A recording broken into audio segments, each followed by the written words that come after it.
అక్రమ నిర్మాణాలు తొలగించాల్సిందే. జూబ్లీహిల్స్లో నిర్మిస్తున్న మల్టీపర్పస్ కమర్షియల్ కాంప్లెక్స్కు జిహెచ్ఎంసీ జలక్. తక్కువ ఎత్తులో స్టిల్ట్లట, సెట్ బ్యాక్ నిబంధనలు బేఖాతరు. గతంలోనే ప్రభుత్వానికి విజిలెన్స్ నివేదిక. తాజాగా దీనిపై జిహెచ్ఎంసీ కమిషనర్ ఇలంబర్తి ఆదేశాలు. ఇప్పుడు ఫస్ట్ థింగ్ ఏంటంటే దీనికి పర్మిషన్ ఉండి కడుతున్నారా లేక కడుతున్నారా? ఫస్ట్ థింగ్ పర్మిషన్ ఇచ్చే ఉంటారు ఆల్రెడీ. ఎవడిచ్చిండు? హెచ్ఎండిఏ ఇచ్చి ఉంటుంది. ఎవడాడు హెచ్ఎండిఏ పర్మిషన్ ఇచ్చినోడు? సెట్ బ్యాక్ లేకుండా స్టిల్ట్ తక్కువ ఎత్తులో ఎట్లా కట్టిండు మరి? Without permission కట్టిండా? పర్మిషన్ ఉన్నా కట్టిండు. మరి అక్కడ లోకల్గా ఉన్న టౌన్ ప్లానింగ్ ఆఫీసర్ ఏం చేస్తున్నాడు కడుతుంటే? ఓ సామాన్యుడు ఒక ఇట్లా జర్రంత ముందుకు జరిగితే పాపం వచ్చి ఆడ నిలబడతారు.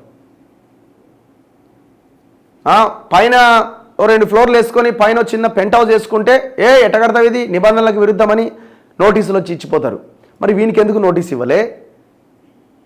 అసలు పర్మిషన్ ఇచ్చింది ఎవడు? కూల్చిపడేయండి, ఏమి ఇబ్బంది పడాల్సిన అవసరం లేదు. జూబ్లీహిల్స్లో నెట్ వెంచర్స్ సంస్థ నిర్మిస్తున్న భవనం. రాజధానిలోని జూబ్లీహిల్స్ ప్రాంతంలో నెట్ వెంచర్స్ ప్రైవేట్ లిమిటెడ్ సంస్థ చేపట్టిన మల్టీపర్పస్ కమర్షియల్ కాంప్లెక్స్ నిర్మాణంలో ఉల్లంఘనలు ఉన్నాయని, వాటిని తొలగించాలని హైదరాబాద్ మహానగర పాలక సంస్థ కమిషనర్ ఇలంబర్తి ఆదేశాలు జారీ చేశారు. నిబంధనలకు ఇచ్చిన అనుమతులకు విరుద్ధంగా చేపట్టిన నిర్మాణాలను వెంటనే తొలగించండి. అవి తొలగించేంత వరకు నిర్మాణ పనులు నిలుపుదల చేయండి. లేని పక్షంలో తగిన చర్యలు తీసుకుంటాం. ఈ మల్టీపర్పస్ కమర్షియల్ కాంప్లెక్స్ నిర్మాణంపై గతంలో విజిలెన్స్ అండ్ ఎన్ఫోర్స్మెంట్ సమగ్ర విచారణ జరిపి అడ్డగోలుగా అనుమతులు జారీ చేశారని ప్రభుత్వానికి నివేదించింది. అసలు ఎవరు పర్మిషన్ ఇచ్చింది? ఈ హెచ్ఎండిఏలో యాదగిరిరావు అని ఒక ఆయన ఉంటాడా? ఈ యాదగిరిరావును పట్టుకొని విచారణ చేస్తే మీ స్టైల్లో మొత్తం ఎవరెవడు దీన్ని వెనకాల తిన్నది మొత్తం బయటకు వస్తుంది. ఇప్పుడు ఈ యాదగిరిరావు ఆస్తుల మీద కూడా ఎంక్వైరీ జరగాల. మనోడు ఫోటో కూడా దొరకదేడా, అంత లో లెవెల్లో మొత్తం పని కానిచ్చేస్తుంటాడు. హెచ్ఎండి అంటే యాదగిరిరావు పేరు వినిపిస్తుంది. పలువురు అధికారులపైన చర్యలు తీసుకోవాలని సిఫారసు చేసింది. మరి ఎంతమంది అధికారుల మీద తీసుకున్నారు? ఇంతవరకు ఒక్క అధికారి మీద చర్యలు లేవు. జిహెచ్ఎంసీ కమిషనర్ తాజా ఆదేశాల ప్రకారం మొత్తం G+12 అంతస్తుల భవనం కూల్చేయాల్సి ఉంటుందని నిపుణులు చెబుతున్నారు. మొత్తం కూల్చిపడేయండి, ఏమి ఇబ్బంది లేదు. ఎవడైతే పర్మిషన్ ఇచ్చిండో ఈ వెంచరోడు ఏం చేయాలంటే ఆ ఆఫీసర్ గల్లా పట్టుకోవాలి. ఆ ఆఫీసర్ గల్లా పట్టుకుని ఎట్లా ఇచ్చినవరా పర్మిషన్ అని అడగాల. అసలు ఎట్లా గల్లా పట్టుకున్నాడు? వీడు డబ్బులు ఇచ్చే వాడు ఇచ్చే పర్మిషన్. నేపథ్యం ఏంది? ఇది గతంలో కూడా ఇది పెద్ద వైరల్ అయింది. నగరంలోని నందగిరి హిల్స్లో హెచ్ఎండిఏకు చెందిన స్థలం 4 ఎకరాల 78 గుంటలను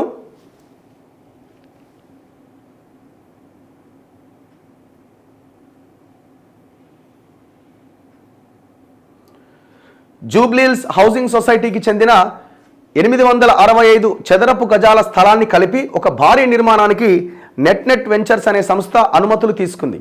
ఇక్కడ నందగిరి హిల్స్కు చెందిన హెచ్ఎండిఏ స్థలాన్ని జూబ్లీహిల్స్ సొసైటీకి చెందిన స్థలంగా చూపించారు. మొదట 2021లో 7 సెల్లార్లు G+5 అంతస్తులకు అనుమతులు తీసుకున్నారు. నగరపాలక సంస్థ అధికారులు ఏమీ పరిశీలించకుండా అనుమతులు ఇచ్చారు. నిర్మాణం ప్రారంభించిన తర్వాత అనుమతులు మార్చి 7 స్టిల్ట్ G+12 అంతస్తులకు మళ్ళీ అనుమతులు ఇచ్చారట. దీనిపైన నందగిరి కోఆపరేటివ్ హౌసింగ్ సొసైటీ తరపున పలువురు ఫిర్యాదు చేసిన నగరపాలక సంస్థ అధికారులు పెడచెవిన పెట్టారు. విజిలెన్స్ విభాగం రంగంలోకి దిగి విచారణ చేయడంతో ఇక్కడ భారీ ఉల్లంఘనలు వెలుగు చూశాయి. ఈ నిర్మాణ సంస్థ వెనుక రాజకీయ నాయకుల ప్రమేయం ఉన్నట్టుగా ఫిర్యాదులున్నాయి. 3 ఏళ్లుగా న్యాయ వివాదాల అనంతరం జిహెచ్ఎంసీ కమిషనర్ నిర్మాణ సంస్థ వాదనను గురువారాలు విని ఆదేశాలు జారీ చేశారు. గుర్తించిన ఉల్లంఘనలు: ప్రభుత్వం 26/9/2023 తేదీన జారీ చేసిన రివైజ్డ్ అనుమతుల ప్రకారం నిర్మాణం ఉండాలి. వాటికి భిన్నంగా నిర్మాణం జరిగినట్టు గుర్తించారు. వాటిని తొలగించాల్సిందే అని ఆదేశాలు ఇచ్చారు. అనుమతించిన దానికి భిన్నంగా స్టిల్ట్ కోసం ఎక్కువగా తవ్వారు. సెట్ బ్యాక్ ప్రాంతంలో డ్రైవింగ్ ఏరియా కేవలం గ్రౌండ్ లెవెల్కు మాత్రమే అనుమతిచ్చారు. కానీ దీనికి భిన్నంగా నిర్మిస్తున్నారు.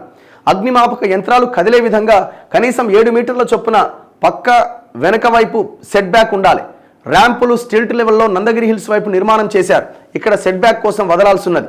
ఇట్లా అన్ని ఉల్లంఘనలే ఉన్నాయట. నా పాయింట్ ఒకటి, పర్మిషన్ ఇచ్చిన దొంగ అధికారులు ఎవడోడు ఎంత తిన్నాడు. మొత్తం ఈ హెచ్ఎండిఏలో ఉన్న ఈ టౌన్ ప్లానింగ్ సెక్షన్ అంతా కరప్ట్ అయిపోయి ఉన్నది. ఇప్పుడు ఇది నందగిరి హిల్స్ గురించి మాట్లాడుతున్నాం. జూబ్లీహిల్స్ చెక్ పోస్ట్ దగ్గర ఎదురుగా మంత్రి డెవలపర్స్ అనేటోడు కడతా ఉన్నాడు. ఇది రేవంత్ రెడ్డి పీసీసీ చీఫ్గా ఉన్నప్పుడు దాని మీద ప్రెస్ మీట్ పెట్టిండు. 4,000 కోట్ల స్కామ్ అని చెప్పిండు. మరి ఏం తెలిసిరండి? పర్మిషన్ ఇచ్చినోడు ఎవడండి? దాని పక్కనే శ్రీనివాసరావు అని ఒకడు 21 అంతస్తులు లేపిండు. వాడు ఆల్రెడీ కట్టిండు, అమ్మిండు, అయిపోయింది కూడా. దాని మీద కూడా రేవంత్ రెడ్డి మాట్లాడిండు. 5 ఫ్లోర్లకు మించి ఉండడానికి వీల్లేదు. ఎయిర్పోర్ట్ అథారిటీ పర్మిషన్ తీసుకున్నారా?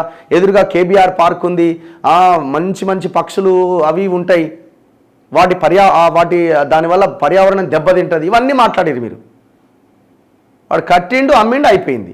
మంత్రి డెవలప్ పరిస్థితి ఆగినట్టుంది. మన బ్లాక్ లిస్ట్లో పెట్టిరని అంటున్నారు. మరి కానీ మనం అట్నుంచి పోతున్నాం, లోపల మాత్రం పనులు జరుగుతూనే ఉన్నట్టున్నాయి. మరి 4,000 కోట్ల స్కామ్ ఏమాయంటే అందరు నోరు తెరుస్తారు. ఏమో ఎవడు సమాధానం చెప్పడు దానికి.